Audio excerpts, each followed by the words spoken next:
गढ़वाल नरेश और मुगल बादशाह की दुश्मनी। पिछले भाग में हमने रानी कर्णावती की कहानी सुनाई। वो रानी कर्णावती जिसने मुगलिया सेना को न केवल पराजित किया, बल्कि उनकी नाक काटकर उन्हें वापस दिल्ली की ओर मोड़ दिया। लेकिन दिल्ली और गढ़वाल के बीच की ये लड़ाई यहीं खत्म नहीं होती, बल्कि ये लड़ाई इन दोनों रियासतों की अगली पीढ़ी तक भी पहुंचती है। यानी जब मुगलिया सल्तनत की कमान शाहजहां के बेटे औरंगजेब के हाथों में आई और इधर गढ़वाल रियासत की कमान रानी कर्णावती के बेटे पृथ्वीपति शाह ने संभाली। सन 1657 मुगल बादशाह शाहजहां की तबीयत बिगड़ी नहीं कि चारों बेटे सत्ता संघर्ष में उलझ गए।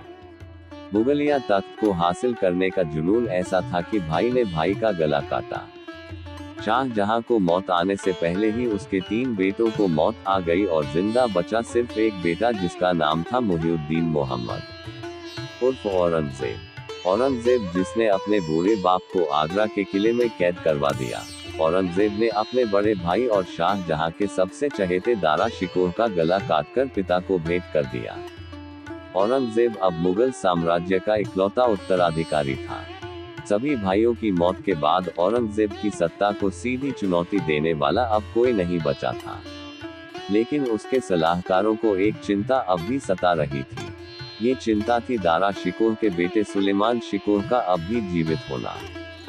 उधर सुलेमान शिकोह भी इस बात से बेखबर नहीं था कि उसकी जान खतरे में है।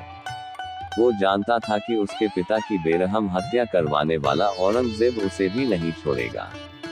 लिहाजा सुलेमान को एक ऐसी रियासत में पनाह की दरकार थी जो मुगल बादशाह का नाम सुनते ही घुटने न टेक दे, जो औरंगजेब के खौफ से थर थर कांपती न हो।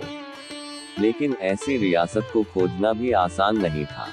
उस दौर में मुगलों का परचम इस कदर बुलंद था कि आसपास की तमाम छोटी बड़ी रियासतों ने मुगलों की सरपरस्ती मंजूर कर ली थी। ऐसे में सुलेमान शिकोह के नजदीकियों ने उसे गढ़वाल रियासत से पनाह मांगने की सलाह दी। इसके 2 प्रमुख कारण थे। एक तो गढ़वाल रियासत की भौगोलिक स्थिति इतनी मजबूत थी कि दक्षिण की ओर से आने वाला कोई भी हमलावर कभी गढ़वाल रियासत को हरा नहीं सका था। दूसरा, रानी कर्णावती के नेतृत्व में गढ़वाल रियासत पहले भी मुगलों को धूल चटा चुकी थी। सुलेमान को ये प्रस्ताव समझ आया। उसे समझ आया कि औरंगजेब के प्रकोप से बचने के लिए गढ़वाल रियासत में पनाह लेना ही सबसे सही विकल्प होगा। गढ़वाल में उस वक्त राजा पृथ्वीपति शाह का शासन था। उन्होंने सुलेमान शिकोह का स्वागत किया और उसे अपने राज्य में शरण दी। उधर औरंगजेब को जब ये मालूम हुआ कि गढ़वाल के राजा ने उसके शत्रु को पनाह दी है तो वो गुस्से से तमतमा उठा। उसने इसे मुगल सल्तनत की शान में गुस्ताखी माना और तुरंत अपने राजदूत के हाथों पृथ्वीपति शाह को एक चेतावनी लिख भेजी। उसने लिख भेजा कि अगर सुलेमान शिकोह को जल्द से जल्द दिल्ली न भेजा गया तो गढ़वाल रियासत का नामो निशान मिटा दिया जाएगा। पृथ्वीपति शाह सुलेमान को जुबान दे चुके थे। वे उसे शरण देने और उसकी रक्षा करने के लिए प्रतिबद्ध थे। औरंगजेब की चेतावनी के बाद भी वो अपने फैसले पर अडिग थे। उन्होंने औरंगजेब को उसी की भाषा में तीखा जवाब लिखवा भेजा और ये साफ कर दिया कि उन पर उसकी धमकियों का असर नहीं होने वाला। पृथ्वीपति शाह के दरबार की शान माधो सिंह भंडारी और रिखोला लोधी जैसे योद्धा भी अपने राजा के फैसले से पूरी तरह सहमत थे। इन वीर भरों ने 13वीं सदी के चौहान राजा हम्मीर देव को याद किया जो खिलजी के मंगोल विद्रोहियों को शरण देने के चलते शहीद हो गए, लेकिन अपने वादे को टूटने न दिया। माधो सिंह भंडारी ने अपने राजा से कहा कि हमारा इतिहास ऐसी वीर गाथाओं से भरा पड़ा है जब हमने जान देकर भी वचन निभाए हैं। आज समय है जब हमें अपने उसी गौरवशाली इतिहास को दोहराना है। औरंगजेब इस बात से लगातार खिसिया रहा था। गढ़वाल नरेश पर उसकी धमकियों का कोई असर नहीं हो रहा था, लेकिन वो ये भी जानता था कि गढ़वाल का भूगोल इतना कठिन है कि उसे युद्ध में जीतना आसान नहीं होगा। लिहाजा उसने कूटनीति का सहारा लिया। इस कूटनीति की जिम्मेदारी औरंगजेब ने अपने वफादार जयसिंह को सौंपी। जयसिंह ने सबसे पहले माधो सिंह भंडारी को लालच देने की कोशिश की। इसमें नाकामयाब होने के बाद जयसिंह ने गढ़वाल के एक अन्य मंत्री को अपने षड्यंत्र में शामिल किया। उसने मंत्री को विश्वास दिलाया कि सुलेमान को पकड़वाकर वो सीधे मुगल बादशाह औरंगजेब का चहेता बन सकता है। ये मंत्री जय सिंह की बात में आ गया और उसने बीमार चल रहे सुलेमान को औषधि के साथ खतरनाक जहर देने की साजिश रची। जहरीली औषधि पीने से पहले उसने एक बिल्ली को ये पिलाई और मंत्री के षड्यंत्र का वही भांडा फूट गया। ये बात राजा पृथ्वीपति शाह तक पहुंची तो उन्होंने तुरंत ही अपने मंत्री का सर धड़ से अलग करवा दिया। मंत्री के मारे जाने के बाद अब जयसिंह ने और भी मजबूत नीति बनाई।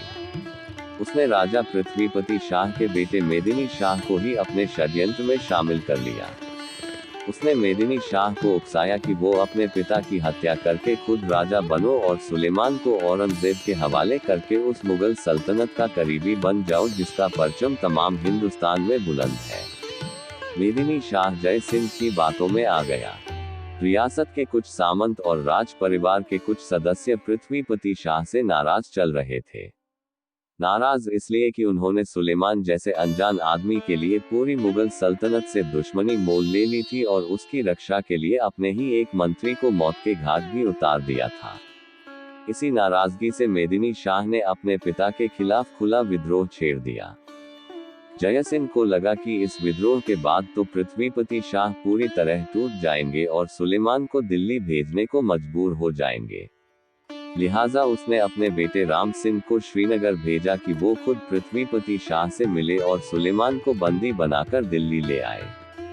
लेकिन पृथ्वीपति शाह ने इस बार भी उसकी सारी उम्मीदों पर पानी फेर दिया। उन्होंने राम सिंह को ये कहते हुए बैरन ही लौटा दिया कि जब तक मेरे शरीर में प्राण है, सुलेमान का कोई बाल भी बांका नहीं कर सकता।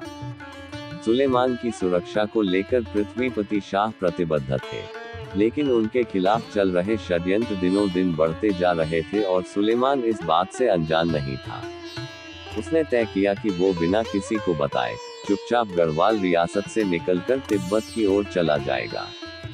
मौका देखकर एक रात सुलेमान अपने कुछ बेहद करीबी लोगों के साथ तिब्बत की ओर बढ़ गया। लेकिन तिब्बत की सीमा से बहुत पहले ही ये लोग रास्ता भटक गए और कई दिनों तक हिमालय की पहाड़ियों में भटकते रहने के बाद अंततः गढ़वाल रियासत में ही आ पहुंचे। यहाँ कुछ गांव वालों ने इन्हें पहचान लिया और मेदिनी शाह के हवाले कर दिया।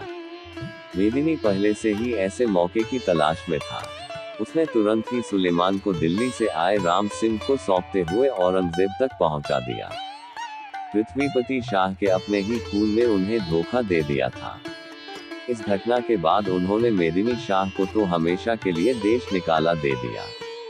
लेकिन बताते हैं कि इस धोखे से उनको ऐसा आघात लगा कि अपनी आखिरी सांस तक वो इससे उभर नहीं सके और ताउम्र दोहराते रहे कि मेरे बेटे का पाप भविष्य में जरूर रंग लाएगा। ये राज्य, इसका ऐश्वर्य सब धूल में मिल जाएगा। इस घटना के कुछ समय बाद ही साल 1662 में औरंगजेब ने सुलेमान शिकोह की हत्या करवा दी।